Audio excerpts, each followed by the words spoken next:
Boa noite, meus irmãos. Hoje só veio os eleitos mesmo, viu? Irmãos, a gente vai estar estudando hoje em Efésios, capítulo 1, do versículo 1 até o 6. É uma porção pequena das Escrituras e espero tirar bastante proveito com os irmãos nessa noite. É um texto conhecido, espero que eu não fale nada novo, porque se eu falar alguma coisa nova, provavelmente seja heresia, né? Então eu vou falar o que os irmãos já conhecem, falar sobre um assunto conhecido pelos irmãos, amado por alguns, odiado por outros, mas é o que o texto nos fala essa noite. Os irmãos abriram? Eu vou estar pregando na versão NVI. A NVI ela é mais clara do que a RA nesse texto, e eu acho que ela é melhor. Amém? Efésios, capítulo 1, do versículo 1 ao 6. Vamos ler? Eu vou estar lendo aqui Os rapazes da mídia, eles se atendem. Eu vou estar lendo aqui, que a letra da minha Bíblia é muito pequena, da minha NVI. Vamos lá. Fazer a leitura. Paulo, apóstolo de Cristo Jesus, pela vontade de Deus, aos santos e fiéis em Cristo Jesus que estão em Éfeso. A vocês, graça e paz da parte de Deus, nosso Pai, e do Senhor Jesus Cristo. Bendito seja o Deus e Pai de nosso Senhor Jesus Cristo, que nos abençoou com todas as bênçãos espirituais nas regiões celestiais em Cristo. Porque Deus nos elegeu nele, antes da criação do mundo, para sermos santos e irrepreensíveis em sua presença. Em amor nos predestinou para sermos adotados como filhos, por meio de Jesus Cristo, conforme o bom propósito da sua vontade, para o louvor da sua gloriosa graça, a qual nos deu gratuitamente no amado. Pode voltar para o versículo 1. Irmãos, esse texto ao qual nós lemos, do versículo 1 até o 6, ele faz parte de uma porção maior das Escrituras. Ele faz parte, na verdade, do versículo 3 até o versículo 14, nesse texto, Paulo vai desencadear um louvor às três pessoas da Trindade. Ele vai estar louvando ao Deus Pai pelas bênçãos recebidas, ele vai estar louvando ao Deus Filho pelas bênçãos recebidas, e vai estar louvando ao Deus Espírito Santo pelas bênçãos recebidas. Eu ia pregar do versículo 1 até o 14, só que ficaria muita coisa, muitos assuntos que eu acabaria passando de maneira superficial e eu não curto muito. Então eu vou ficar só na primeira parte, onde Paulo rende louvor ao Deus Pai pelas bênçãos recebidas em Cristo. Vamos entenderam? A gente vai estar só nessa primeira parte, do versículo 1 ao 6. Mas em casa você pode meditar no restante do texto até o verso 14. Nesse texto, como foi que a gente dividiu aqui para entendermos melhor ele? Você que gosta de escrever, de anotar. Do versículo 1 ao 2 é a parte introdutória da carta. Paulo vai começar dando alguns aspectos introdutórios. Versículo 1 ao 2, nós podemos perceber na carta o remetente da carta, nós podemos observar o destinatário da carta, e no versículo 2 observamos a saudação que Paulo faz, que ele costuma fazer. Entendeu aí? Versículo 1 e 2 nós observamos essas três coisas. O remetente da carta, o destinatário da carta, e no versículo 2, uma saudação que Paulo comumente faz nas suas cartas. Do versículo 3 até o versículo 6 é onde começa o corpo do nosso sermão. E nós vamos, no versículo 3, estar vendo a fonte de todas as bênçãos. Paulo vai estar dizendo de onde é que vêm as bênçãos. Então, Paulo vai mostrar no versículo 3 a fonte de todas as bênçãos. No versículo 4, Paulo vai falar dessas bênçãos. Qual é a bênção? Porque ele louva, no versículo 3, a Deus pelas bênçãos recebidas. E no versículo 4, Paulo fala qual é a bênção. No versículo 4, nós vemos a bênção da eleição. E no versículo 5, nós vemos a bênção da predestinação. E no versículo 6, Paulo diz o propósito de todas as bênçãos concedidas em Cristo, ou seja, para o louvor da sua glória. Deu para entender o arcabouço geral do nosso texto?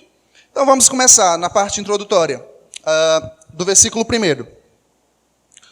Nós observamos aí o remetente da carta, nos primeiros versos. A primeira frase do versículo 1 diz assim: Paulo, apóstolo de Cristo Jesus, pela vontade de Deus. É interessante que Paulo, se você já leu o livro de Atos, você vai saber do que eu estou dizendo. Paulo, ele vai a Éfeso em uma das suas viagens missionárias, que tem na sua terceira viagem missionária. Ele vai a Éfeso e lá permanece por 3 anos, edificando os irmãos da igreja de Éfeso, pastoreando os irmãos, trabalhando duro com aquela igreja. Então, ele fica pastor daquela igreja por 3 anos. Posteriormente, Paulo desce para Jerusalém, vai a Jerusalém, lá ele é preso. Os irmãos lembram da prisão de Paulo? Ele fica algum tempo preso em Cesareia Marítima, e depois de algum tempo ele vai a Roma, ele apela para César, e ele vai para Roma, preso ainda. E é na sua primeira prisão em Roma, é de lá que Paulo escreve essa carta. Paulo passa 3 anos na igreja de Éfeso, edificando os irmãos, depois ele vai para Jerusalém, é preso em Jerusalém, passa algum tempo preso em Cesareia, que é a prisão, e vai, depois de algum tempo, para Roma, preso ainda. Ele apela para César, ele vê que está demorando muito o negócio, e apela para César, e vai para Roma. E é de Roma que Paulo escreve essa carta. Por que Paulo escreveu essa carta aos irmãos? Porque, de alguma maneira, chegou aos ouvidos dos irmãos que Paulo estava preso. E alguns irmãos estavam desencorajados a continuar a permanecer por causa das perseguições que acometiam o apóstolo Paulo. E Paulo escreve essa carta exatamente para mostrar como a igreja pode crescer com as suas prisões, como as suas prisões contribuíam para o crescimento da igreja. Porque a causa que ele estava sendo preso é porque ele pregava aos gentios. É por isso que a carta ela fala tanto da união entre judeu e gentio. Entendeu? Então Paulo escreve essa carta para encorajar os irmãos, para mostrar como as suas cadeias contribuem para o crescimento do corpo de Cristo. É interessante, no versículo 1, nessa primeira frase, que ele diz, Paulo, apóstolo de Cristo Jesus, pela vontade de Deus. Isso é interessante, porque não é por sua vontade primária que Paulo é apóstolo, ou a sua inspiração própria, ou um autocomissionamento, ou mesmo por uma indicação humana, mas pela vontade soberana de Deus. Pela vontade soberana de Deus. Se Deus não tivesse atuado na vida do apóstolo Paulo, ele continuaria na sua rebeldia, continuaria na sua ignorância, continuaria perseguindo os cristãos. Então, de cara, no versículo 1, nós já observamos, Paulo de início já nos mostra, que é a vontade de Deus que prevalece no ato da escolha. Ele é apóstolo segundo a sua vontade? Porque ele se autodenominou apóstolo? Não. Pela vontade de Deus. Então, de cara, Paulo já nos mostra que é a vontade de Deus que prevalece no ato da escolha. Então, nós vimos o remetente da carta, o apóstolo Paulo, de onde ele escreveu. E agora nós observamos o destinatário da carta, ainda no versículo 1. Paulo, apóstolo de Jesus Cristo, pela vontade de Deus, aos santos e fiéis em Cristo Jesus, que estão em Éfeso. Então, o destinatário da carta, obviamente, é a igreja de Éfeso. É interessante porque a cidade de Éfeso, a cidade a qual Paulo endereça essa carta, era uma cidade que tinha uma das 7 maravilhas do mundo antigo. Eu acredito que os irmãos já saibam, eu já falei isso aqui, outras pessoas já falaram. Na cidade de Éfeso tinha uma das 7 maravilhas do mundo antigo. Os irmãos lembram? O templo da deusa Diana. Era conhecidíssimo na época.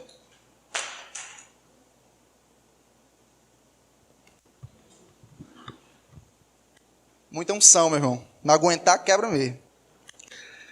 Então, na cidade de Éfeso, tinha uma das 7 maravilhas do mundo antigo, que era o templo da deusa Diana. A cidade de Éfeso, ela era uma cidade portuária da Ásia Menor. Era uma cidade rica e sempre recebia visitantes, devido à sua beleza, por ser uma cidade que possuía uma das 7 maravilhas do mundo antigo, recebia bastante visitantes. Irmãos, pode deixar o telefone aí, depois eu mando para o concerto, presta atenção aqui.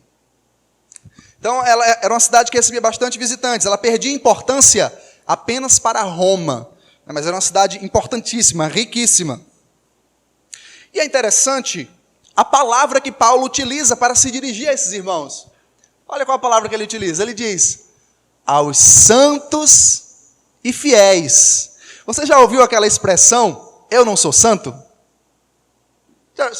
Já disse essa expressão, você já falou, não, eu não sou nenhum santo não. É bem dizer que tu é santo. Mas olha como é que Paulo se dirige aos irmãos de Éfeso.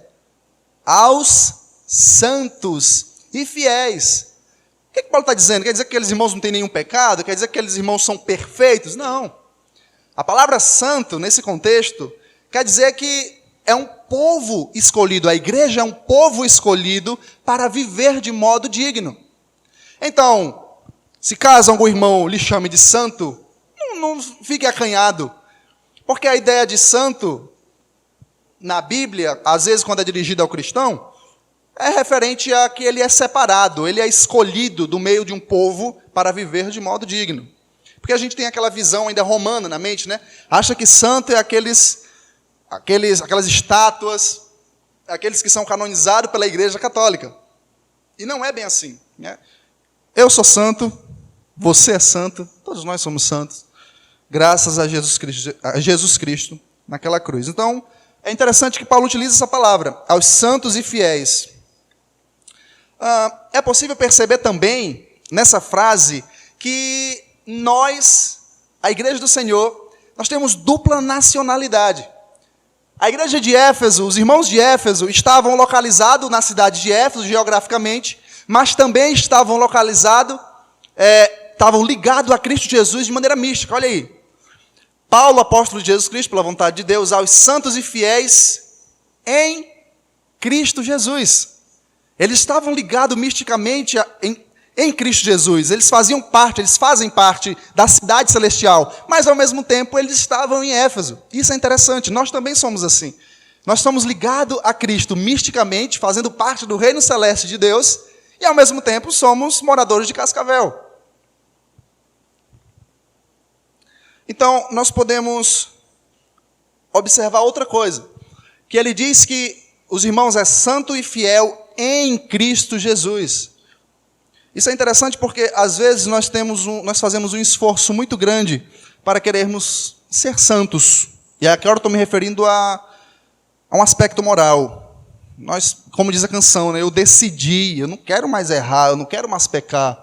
Nós fazemos esse esforço. Mas Paulo diz que só é possível ser santo e fiel em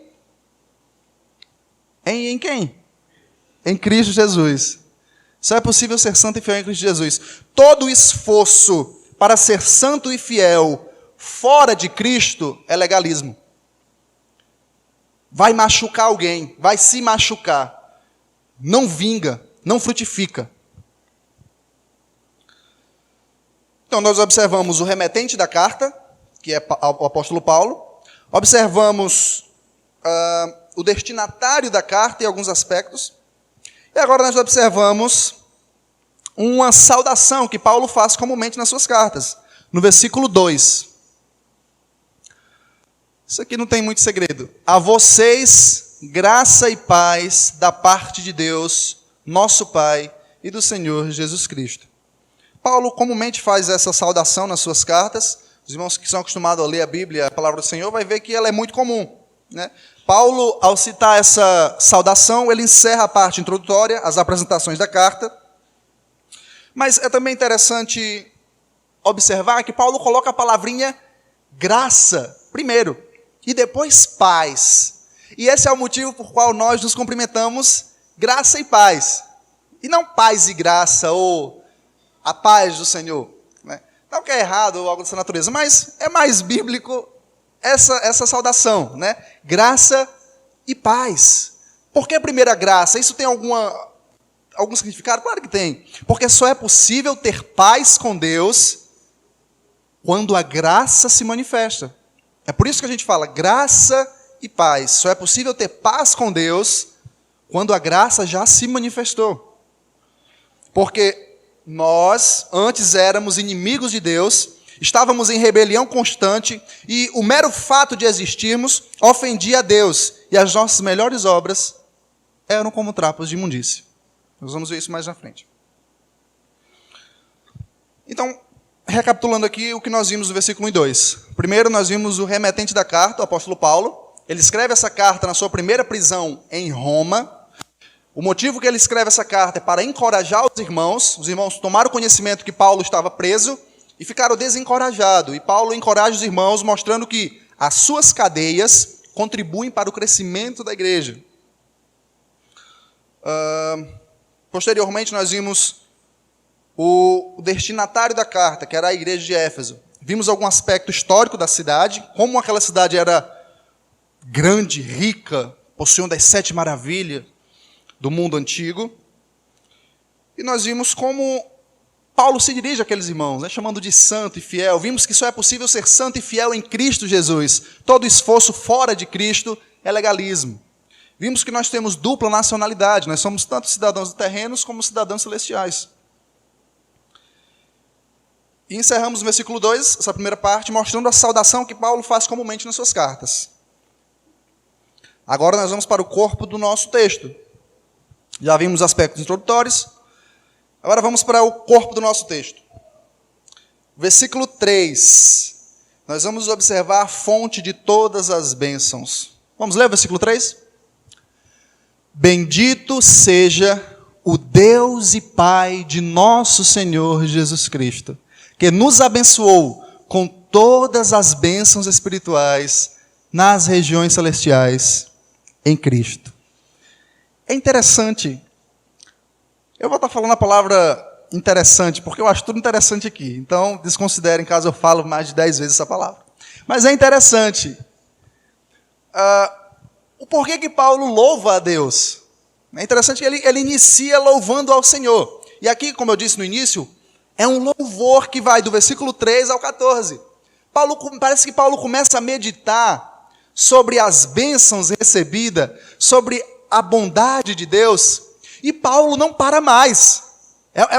Parece uma cascata. Paulo começa a falar sobre as bênçãos recebidas em Cristo, as bênçãos recebidas da parte de Deus Pai, a bênção recebida no Espírito Santo, e Paulo vai, uma cascata só. Em algumas versões, na RA, você não vai ver nenhuma pontuação, do versículo 3 ao versículo 14. Na RA, ela mostra muito bem isso. Não vai ter nenhum ponto, só vai ter vírgulas. Eu acredito que o tradutor bíblico, né, na RA, se preocupou em preservar isso, em mostrar que é Paulo louvando a Deus. Parece que Paulo não para mais. Ele meditando nas grandezas de Deus, é só uma cascata louvando e engrandecendo a Deus. Agora, nas outras versões tem ponto, né? A gente já pode ver ali um ponto, mas na RA, ela preserva muito bem isso. Não tem nenhum ponto, apenas vírgulas, porque é um parágrafo só. E é interessante porque que Paulo louva a Deus. Porque Deus, simplesmente por ser quem Ele é, Ele já merece toda a honra e toda a glória. Ou não? Sim. Porque quem é Deus? Quem é Deus? Ele é 3 vezes santo. Ele é maior em poder, em beleza, em perfeição, é eterno, e seu poder não tem limites. Sua sabedoria e conhecimento não pode ser mensurado. Não há um só pensamento que possamos esconder dele no recanto da nossa mente. Todas as nações diante dele são como gotas em um balde. Além de ser criador de todas as coisas, ele é sustentador. Providencia as chuvas para regar o sol para aquecer e produzir vida. Nem o céu dos céus pode contê-lo. E ainda assim é riquíssimo em misericórdia, sustentando o abatido e cuidando do fraco. Ele não precisa de conselheiro e ninguém pode ser comparado ao nosso Deus. Ele merece louvor por ser simplesmente quem Ele é. Simplesmente por ser quem Ele é. Se Ele não fizesse nada, Ele merecia a honra e a glória. A honra e a glória. Quando você vai meditar nos Salmos, você percebe isso. O salmista louvando a Deus simplesmente por Ele ser quem Ele é. Mas não é esse o motivo do louvor de Paulo. Qual é o motivo do louvor de Paulo aí? Leia o texto aí. Bendito seja o Deus e Pai de nosso Senhor Jesus Cristo, que nos abençoou. Ele louva a Deus, não simplesmente por quem Deus é, mas pelo que Deus fez. Isso é interessante. Ele louva a Deus simplesmente, não simplesmente por quem Deus é, mas pelo que Deus fez, pelas bênçãos recebidas em Cristo Jesus. não são poucas as pessoas que não têm noção do que possui. Eu poderia afirmar sem medo que nós somos o povo mais rico da terra. Rico de saúde? Amém, também, mas nem sempre estamos ricos de saúde, não. Mas eu afirmo ainda que nós somos o povo mais rico da terra. Paulo diz o seguinte: bendito seja o Deus e Pai de nosso Senhor Jesus Cristo, que nos abençoou com algumas bênçãos, com 2 bênçãos, com 3 bênçãos, com 4 bênçãos. Todas as bênçãos espirituais. Nós somos o povo mais rico da terra, e não podemos ter medo de dizer isso. Só que não é poucas vezes que nós nos pegamos aqui catando lixo. Nós somos ricos demais, mas muitas vezes não temos consciência disso. E é por isso que muitas vezes nós ficamos ansiosos, nós ficamos olhando, e o amanhã, e agora? Nós oramos errado, porque nós não temos noção do que nós possuímos. Você, irmão santo e fiel, possui todas as bênçãos em Cristo nas regiões celestiais. Nós somos o povo mais rico da terra.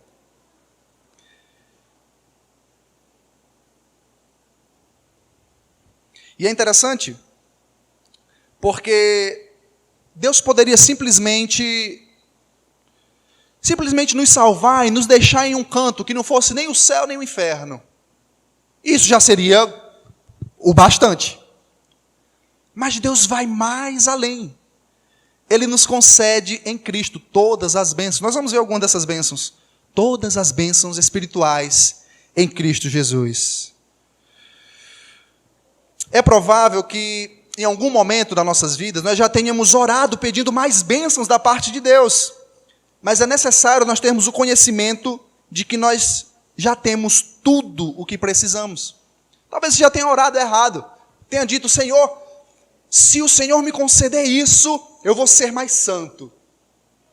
Se o Senhor me conceder mais poder, você já tem tudo o que precisa. E não só tudo o que precisa, você tem infinitamente mais. Muito mais. O que mais Deus poderia fazer por você? O que mais Deus poderia fazer por nós? Deus já se entregou. Ele já se deu. Você entende? Não tem mais algo maior que isso. Não dá para passar a mais.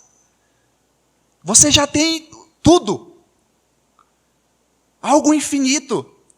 Algo maior. Só que o problema é que nós não temos noção. E é por isso que Paulo, nessa mesma carta, no versículo 18, bota aí. Paulo ora pelos irmãos. Versículo 18, de Efésios capítulo 1. Olha como Paulo ora pelos irmãos. Eu disse que os irmãos, muitas vezes, não poucas as vezes, nós não temos noção do quanto nós somos ricos, o que nós possuímos. E muitas vezes oramos errado, pedindo mais de Deus. Nós já temos tudo e muito mais que precisamos. Paulo ora assim, ó. Oro também para que os olhos do coração de vocês sejam iluminados, a fim de que vocês conheçam a esperança para a qual Ele os chamou, as riquezas da gloriosa herança dele nos santos. Qual é a oração de Paulo aí? É para que você enxergue, é para que nós enxerguemos, é para que Deus abra os olhos do nosso coração, porque somos ricos, mas não temos noção disso muitas vezes. E é por isso que nós nos gastamos a nossa saúde, a nossa vida, a nossa juventude em coisas supérfluas, em coisas minúsculas. Nós ficamos correndo atrás do vento, porque não temos noção do que possuímos, do que já temos. E Paulo ora dessa forma. Olha, que Deus abra os olhos do seu coração, os olhos do nosso coração, para enxergarmos o que já possuímos. Caso contrário, você vai ser basicamente igual a minha filha. Esses dias eu dei um presente para ela, muito bom, e um pouco salgado. Eu disse, a minha filha vai amar esse presente, né? Um monte de luz. o bicho anda sozinho, então ela vai amar. A criança ama luzes, né? Ama tudo colorido. E eu dei esse presente para ela, quando eu liguei o trecozinho que saiu andando, a gente saiu correndo com choro, né? Não gostou do brinquedo de jeito nenhum. Recebeu umas bonequinhas lá, tirou as bonequinhas da caixa e começou a brincar com a caixa da boneca. Se você não se atentar, você vai ser dessa forma. Você é rico, tem o melhor presente, mas vai brincar com a caixa da boneca. Se você não se atentar, vai acontecer dessa forma. Você vai estar brincando com uma caixa, você tendo presente caro, bonito, lindo. Então se atente. Se atente. Os pais sabem muito bem, acho que eu não tenho sido o único que se frustrou. E eu fiquei com... Está lá o brinquedo ainda, ela vai brincar um dia. Então, vou fazer algumas aplicações nessa primeira parte. Primeiro, ore pedindo para que Deus abra os olhos do seu coração. Ore dessa forma mesmo. Senhor, abre os olhos do meu coração para que eu enxergue as bênçãos que eu já possuo. Segundo, se apegue às bênçãos que você já recebeu. Não adianta nada eu ter conhecimento de que eu posso orar. Irmão, você tem noção disso? Você pode falar com o maior ser, um ser infinito, grande em honra, em glória, em majestade, em poder. Você pode falar a qualquer momento, a qualquer hora com essa pessoa, com esse indivíduo. Isso é uma bênção extraordinária. Então se apegue às bênçãos que você já recebeu. Em terceiro lugar, você precisa entender que as bênçãos terrenas, a saúde, a riqueza, um bom emprego, uma boa remuneração, é inferior às bênçãos espirituais concedidas em Cristo. Isso é bom, mas é inferior. É inferior.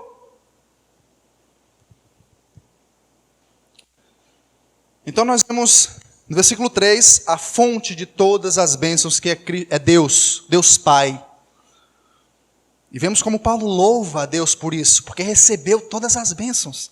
Agora nós vamos ver as bênçãos que Paulo está louvando a Deus. Ele está agradecendo a Deus. Bendito seja o Deus e Pai de nosso Senhor Jesus Cristo, por todas as bênçãos concedidas, né, em Cristo nas regiões celestiais. Agora, qual é essas bênçãos? Vamos ver alguma delas. Versículo 4. Vamos ver duas essa noite. O texto continua, mas hoje nós vamos ficar só nessas duas. Vamos ler o versículo 4? Diz assim: porque Deus nos escolheu nele antes da criação do mundo. Porque Deus nos escolheu nele antes da criação do mundo para sermos santos e irrepreensíveis em sua presença. Você consegue perceber qual é a bênção nesse versículo? A salvação, mas é uma coisa específica aí. Porque Deus nos escolheu. A eleição, a bênção da eleição, o ato de Deus escolher pessoas, Paulo diz que isso é uma bênção. E isso é motivo de louvor. Infelizmente, algumas pessoas não veem a eleição, o fato de que Deus escolhe pessoas. Entenda isso, Deus escolhe pessoas. Deus escolhe. Deus não escolheu todo mundo para ir com Ele para a glória, não. Ele escolheu algumas pessoas. Espero que nós sejamos no meio. Eu estou no meio, Deus quiser. Então Deus escolheu algumas pessoas.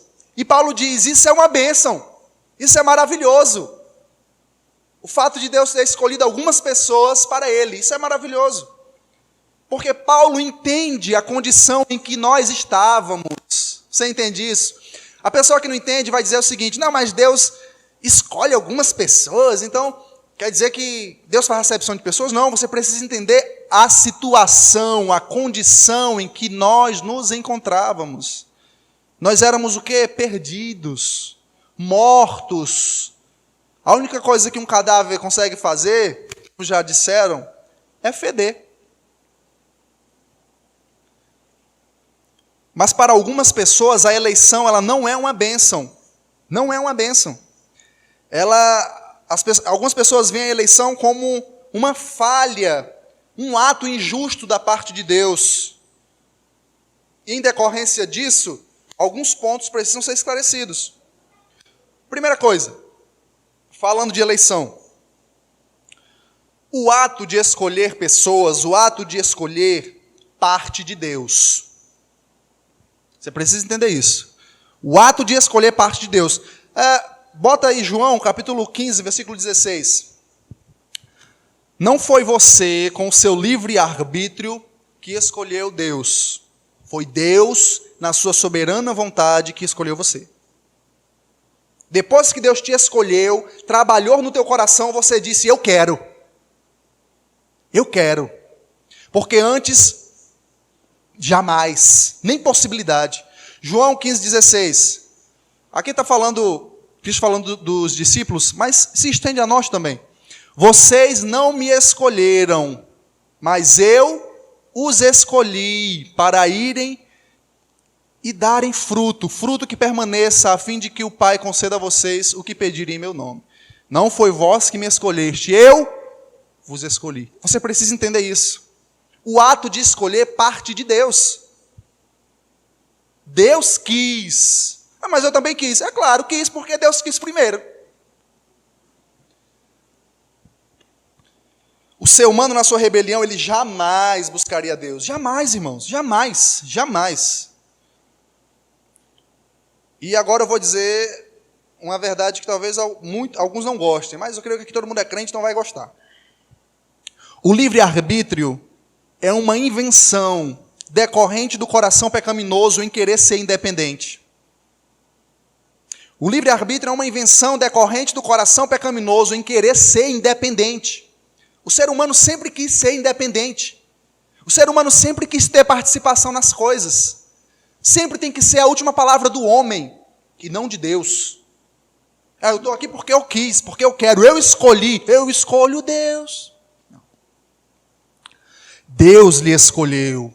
Paulo é muito enfático aí, porque Deus nos escolheu antes da fundação do mundo. Deus nos escolheu. Deus nos escolheu antes da fundação do mundo. Então, o ato de escolher parte de Deus. Primeira coisa. Segunda coisa, a fé, ela não é a causa da eleição. Você pode estar dizendo assim, agora eu entendi. Então quer dizer que Deus previu que nós íamos crer. E por isso Ele nos escolheu. Não, está longe disso aí. É errado. Deus não escolhe ninguém com base na sua presciência. A fé não é a causa da eleição. Vamos ver o Atos, capítulo 13, versículo 48. Irmão, se alguns não é familiarizado com essa doutrina, eu espero que você receba com mansidão e atente para os textos. É comum nós errarmos por alguns anos das nossas vidas. Receba a palavra de Deus com mansidão. Atos, capítulo 13, versículo 48, diz o seguinte: ouvindo isso, os gentios alegraram-se e bendisseram a palavra do Senhor. Olha isso. E creram todos os que haviam sido designados para a vida eterna. Está entendendo? E creu. Quem foi que creu? Aqueles que foram designados para a vida eterna.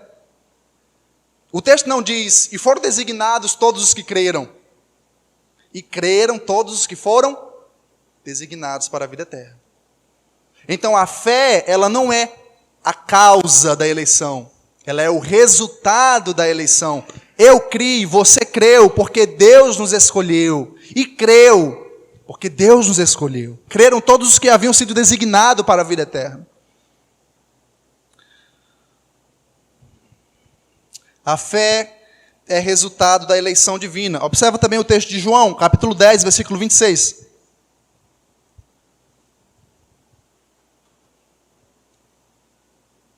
João 10, 26. Mas vocês não creem. Por que não creem? Porque não são minhas ovelhas. Se você tivesse sido escolhido, em algum momento você iria crer. Em algum momento você iria ser atraído. Você iria ser chamado. Louve a Deus porque se você está aqui é porque você creu. Se você creu é porque você foi escolhido.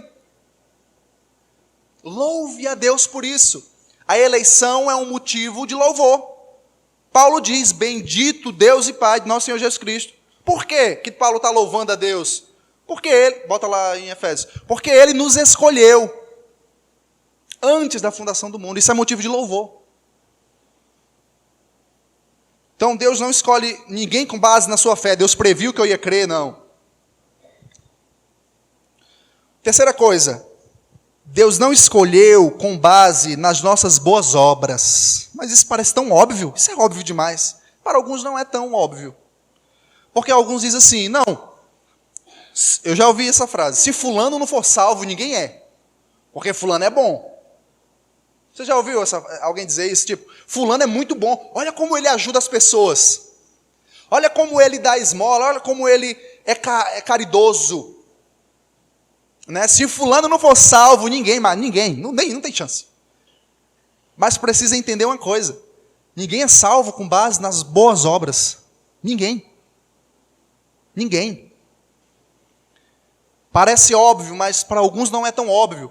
Você já vê, o ser humano ele sempre aponta para as suas obras. Ele diz, olha, eu não vou à igreja porque eu não quero estar fazendo, eu não quero,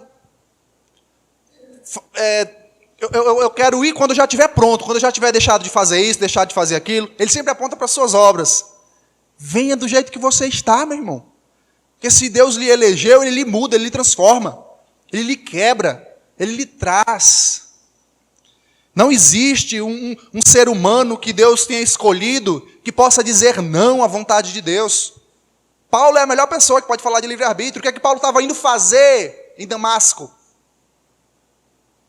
Perseguir os cristãos, matar os cristãos. Mas Deus pega Paulo, quebra Paulo, deixa Paulo prostrado e traz Paulo aos seus pés. Dura coisa é recalcitrar contra os aguilhões. Então não existe um ser humano que resista à vontade poderosa de Deus. Deus escolhe pessoas no meio dos traficantes, no meio de homossexual, no meio de onde quer que seja. Deus tem os seus eleitos. Deus tem os seus escolhidos. Deus traz essas pessoas. Ninguém arrebata uma ovelha da mão de Jesus. Isso é maravilhoso, isso é motivo de louvor. Eu não sei como alguém não se alegra com isso. Porque todos nós estávamos condenados e Deus quis salvar alguns. Amém. Glória a Deus. Isso é motivo de louvor. Eu entendo Paulo. Eu entendo porque que Paulo começa a glorificar a Deus no versículo 3 e só para no versículo 14. Porque é muito maravilhoso. É muito maravilhoso. Então Deus nos escolheu com base nas nossas boas obras. E eu quero mostrar para você Isaías, capítulo 64, versículo 6.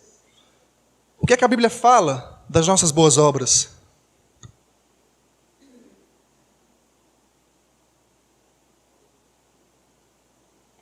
Eu vou correr porque ainda tem a segunda bênção e o tempo está estourando.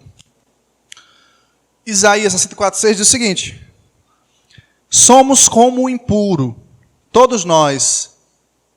Isso é a Bíblia que está dizendo. Todos os nossos atos de justiça são como trapo imundo.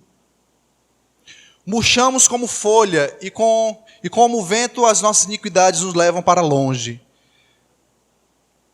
Nossas melhores obras são como trapos imundos. Eu lembro quando eu pregava isso na Assembleia, eu me meti em problemas porque as pessoas diziam assim, trapo imundo. Aí eu sempre dizia assim, mas é o texto que está dizendo. Não sou eu. Porque trapo imundo é aquele pano menstrual que as mulheres utilizavam naquela época. Então as nossas melhores obras eram como trapo imundo. Não é aceita diante de Deus. É basicamente uma comparação seguinte. A boa obra de uma pessoa sem Cristo é basicamente assim. Uma pessoa leprosa, com as chagas abertas, sangrando, saltando pus, coisa imunda. E as mãos toda melecada de lama, cheia de ferida. Ela pega um bolo e entrega para você. Você comeria esse bolo? É nossas obras diante de Deus. Nós com a mão toda cheia de pus, de imundície, de ferida. Está aqui nossa boa obra. E tem Efésios 2, que eu não vou ler porque para não perder muito tempo, que diz que nós não fomos escolhidos com base nas nossas boas obras. Então, resumindo, a eleição, o ato de Deus escolher pessoas, é incondicional. A eleição é incondicional. Não é baseada em alguma condição, porque você creu, você deixou de crer, você fez boas obras, você é isso ou aquilo. Não, é porque Deus quis e ponto. Deus quis e ponto. Para de querer achar pelo em ovo, pelo em sapo. Deus quis e acabou. E essa doutrina não é aceita por alguns, porque primeiro ela é uma doutrina que combate o orgulho humano. Você não tem nenhuma participação nisso, nenhuma. Nem 0,0000,1%, nenhuma. Nenhuma. Deus quis, é uma doutrina que combate o orgulho humano. É uma doutrina que humilha o homem altivo. O homem sempre quer ter participação, sempre quer dar a palavra final. Eu quis, eu escolho, eu vou por onde eu quero. Não. Deus quis, somente Deus. Na eternidade, tu nem existia ainda. É o que diz o texto. Deus nos escolheu nele antes da fundação do mundo. Então é uma doutrina que humilha o homem. É uma doutrina que mostra a total dependência do homem. O homem perdido, morto, depende 100%, 1000%, 1.000.000% de Deus agir na vida dele. Se Deus não agir na vida de qualquer pessoa que seja, ele não vem. Você pode cantar mil louvores aqui, como diz o Gran Conato, vem já, e os irmãos não vêm. Não vêm, porque se Deus não escolher, se Deus não trabalhar, se Deus não quebrar o coração, não vem. Algumas pessoas querem convencer na base da encheção de saco. Fica lá, quem tem Jesus, vem, pelo amor de Deus. Não é assim. É por isso que alguns cultos terminam lá para 11 horas da noite. Fica vindo, cadê? Vem. Se Deus não trabalhar, não vem. Não vem. Se Deus não quebrar o coração, não vem. O seu papel é pregar o evangelho e só. O resto é com Deus, meu irmão. Para de querer convencer as pessoas com encheção de saco. Ora por ele e prega o evangelho. Ponto. Teu trabalho é esse. Tu ficar enchendo o saco vai causar briga. Porque se Deus não trabalhar, não vem. Não vem. Não vem. Então, a doutrina da eleição, ela mostra a nossa dependência. A doutrina, ela rende toda a glória da salvação a Deus, toda. Foi Deus que quis, Deus escolheu e ponto. Toda glória é dada a Deus. Toda glória é dada a Deus. Então, a eleição, a doutrina da eleição, é motivo de louvor e gratidão a Deus. E nunca de desconfiança e questionamento da justiça divina, nunca. Mas Deus escolheu, por que não escolheu todo mundo? Porque Ele não quis. E ponto. E agora o negócio fica melhor. Porque Paulo vai falar de predestinação, versículo 5. Então você entendeu. No versículo 3, Paulo mostra a fonte de todas as bênçãos, que é Deus, Deus Pai. Ele louva Deus Pai. No versículo 4, nós vimos a bênção que Paulo louva a Deus. A bênção da eleição. E no versículo 5, nós vemos Paulo continua louvando a Deus, agora pela bênção da predestinação. E não é a mesma coisa, eleição e predestinação? Não. Versículo 5. Em amor nos predestinou para sermos adotados como filhos, por meio de Jesus Cristo, conforme o bom propósito da sua vontade. A diferença entre um e outro é a seguinte: se eleição é o ato de Deus de escolher pessoas, predestinação é o ato de Deus escolher o destino dessas pessoas. Consegue entender a diferença? Eleição é o ato de Deus escolher pessoas. Deus escolhe pessoas. Predestinação é um destino prévio que Deus já escolheu para onde ele vai e para onde ele não vai. Consegue entender a diferença? Eleição diz respeito mais à pessoa em si. Predestinação ao destino que essa pessoa vai enfrentar. Beleza?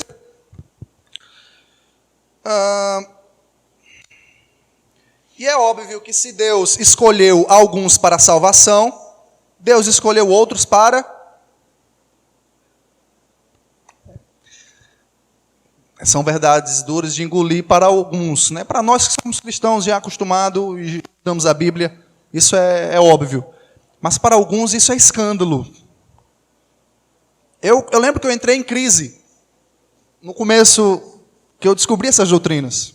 Eu entrei em crise. Mas isso aqui que eu estou pregando não é nada mais, nada menos do que o Evangelho. É o Evangelho. Deus salva, Deus quis salvar, e amém. Então, se Deus escolhe alguns para a salvação eterna, obviamente Deus escolhe outros para a condenação eterna. E é preciso nós entendermos quem nós somos e nos colocarmos em nosso lugar de criatura caída, para que venhamos apreciar melhor a doutrina da eleição.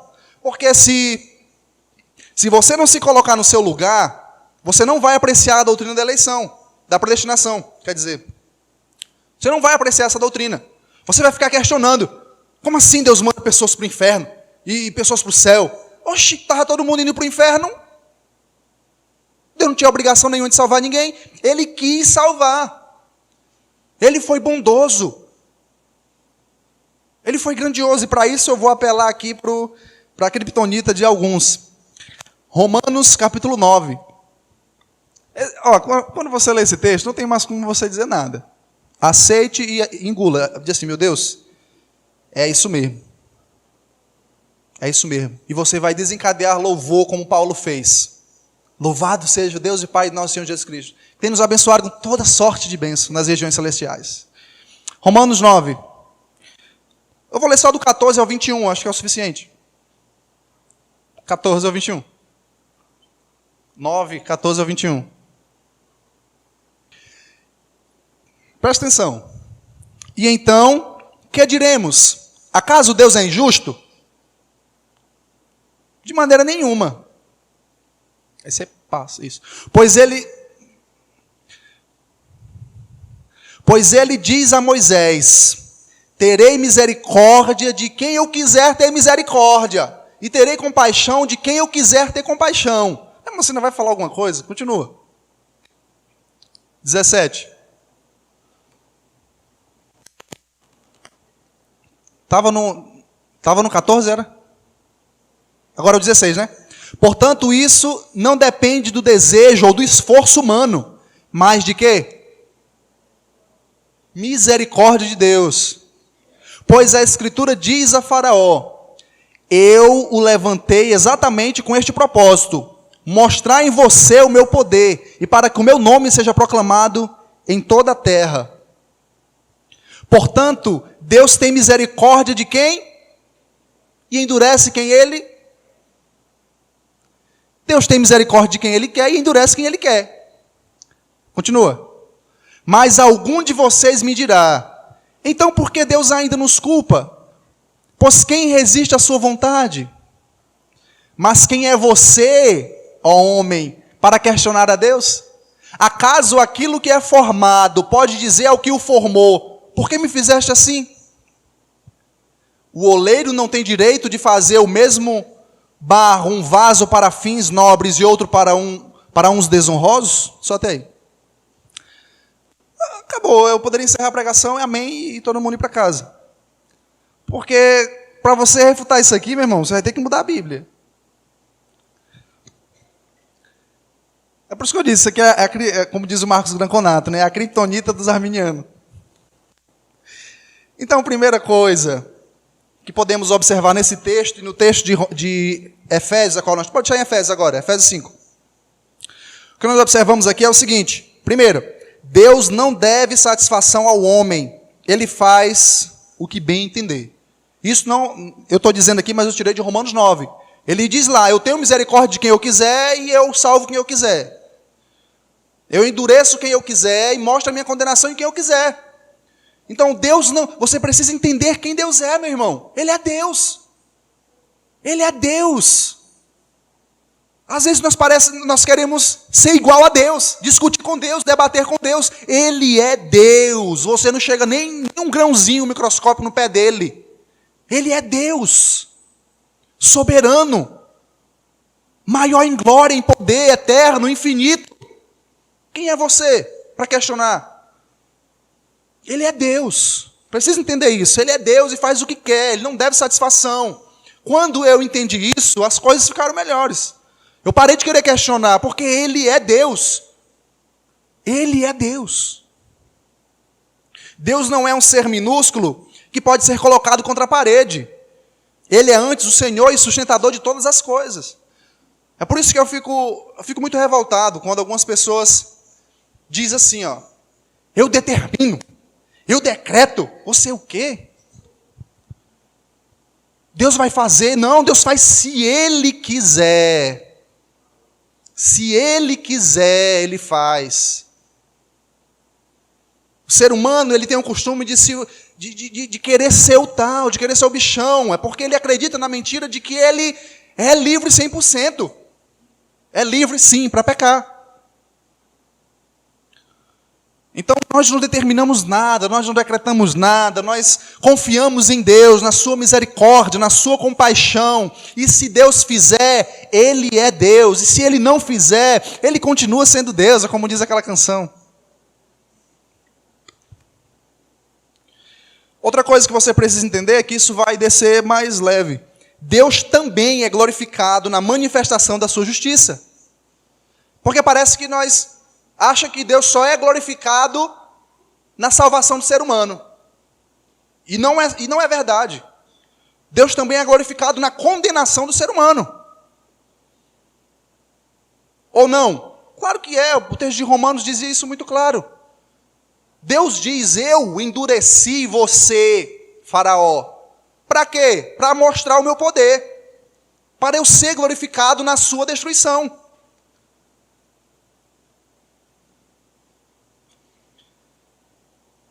Esse é o Deus da Bíblia. Esse é o Deus da Bíblia. Deus é glorificado na manifestação da sua justiça. Talvez hoje, irmãos, nós questionemos e falemos algumas bobagens, porque nos falta conhecimento ainda. Nos falta que Deus abra os olhos do nosso coração. Mas vai chegar um dia que você vai ter o mesmo senso de justiça de Deus. E você vai glorificá-lo na condenação de um pecador que não creu nele. Toda a criação vai dizer, justo e admiráveis são os teus decretos, os teus caminhos, Senhor. E vai glorificá-lo na aplicação da condenação daqueles que não se submeteram a ele. Se você não for dos que vai glorificá-lo na condenação de outros, você vai ser o que vai estar sendo condenado.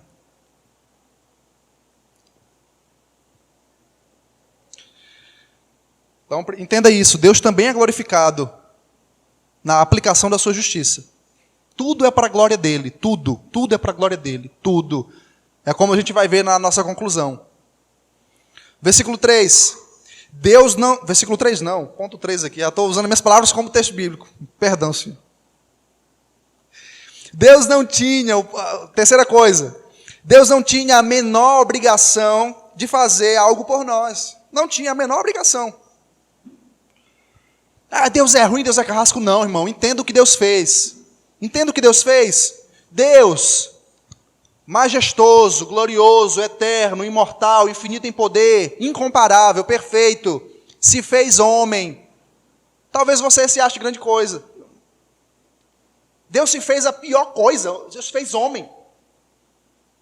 Deus se fez homem. É porque nós não temos uma visão de quem Deus é. Mas Deus se fez homem. Ele viveu como nós, e sem pecado. E vai para aquela cruz. E a gente acha que ele foi somente lá e sofreu as dores do carrasco. Não. Isaías vai dizer que ele foi esmagado, ele foi moído. Moído pelo quê? Pela ira de Deus que era para mim e para você. Ele foi moído, ele foi mastigado, espremido naquela cruz. E como alguns podem ainda dizer que Deus de alguma forma é injusto, de alguma forma Deus não é justo se ele fizer isso, como assim? Entenda isso, Deus é glorificado na salvação, na sua salvação, na nossa salvação e na condenação de outros. Eu espero que você esteja atentando para o texto bíblico e não diga, o irmão disse. Não, eu não disse nada, eu só li Romanos 9.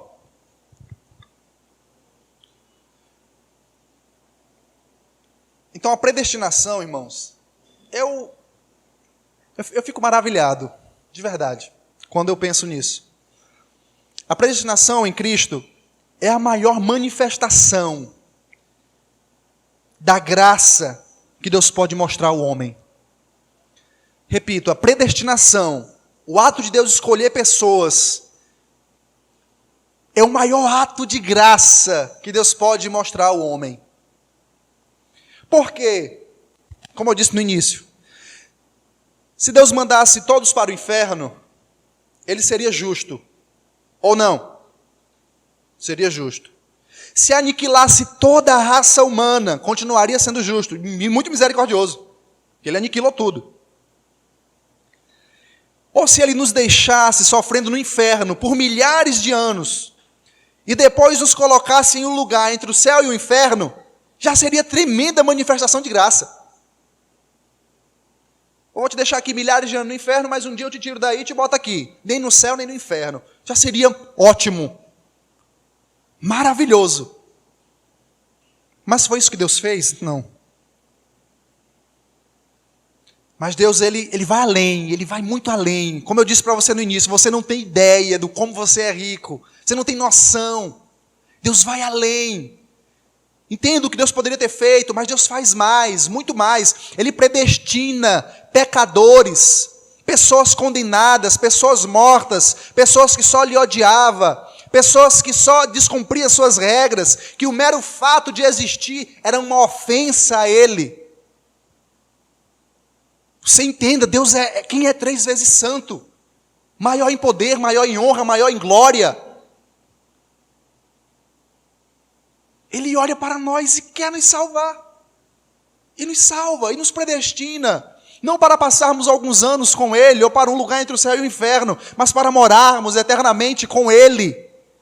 Passarmos eternidades e eternidades conhecendo ao nosso Deus.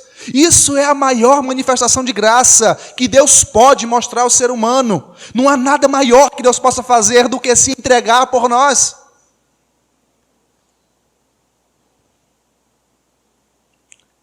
Eu acredito que agora você começa a entender o porquê que Paulo começa a louvar a Deus e não para mais. Paulo começa dizendo, bendito Deus e Pai de nosso Senhor Jesus Cristo, e vai citando as bênçãos concedidas em Cristo, por meio do Espírito Santo. É tremendo. Então isso é a maior manifestação de graça que Deus pode mostrar ao ser humano. Em nenhum momento, meu irmão, questione a Deus, em nenhum momento. Em nenhum momento. Entenda quem você é, entenda quem Deus é. Você precisa entender isso. Você não é igual. É como diz o salmista. Deus dizendo para o ser humano, pensava que eu era igual a vocês? Estou muito acima. Deus está muito acima, muito acima, muito acima de nós. Mas também está pertinho. O Deus Espírito Santo habita em você. Você tem noção disso? Você tem ideia disso? Cara, tu vai passar a eternidade com Deus. Mas talvez isso não cause alegria em alguns corações, porque nós não sabemos quem é Deus. Deus é só uma caricatura na nossa mente. Mas quando você começar a estudar os atributos de Deus, saber quem é Deus, claro que ainda de maneira limitada, mas isso vai te causar alegria, porque tu vai passar eternidades com Ele. Eu não tenho o que dizer mais. Eu vou encerrar meu sermão. Vou encerrar meu sermão para a conclusão, no versículo 6. Versículo 6. Versículo 6.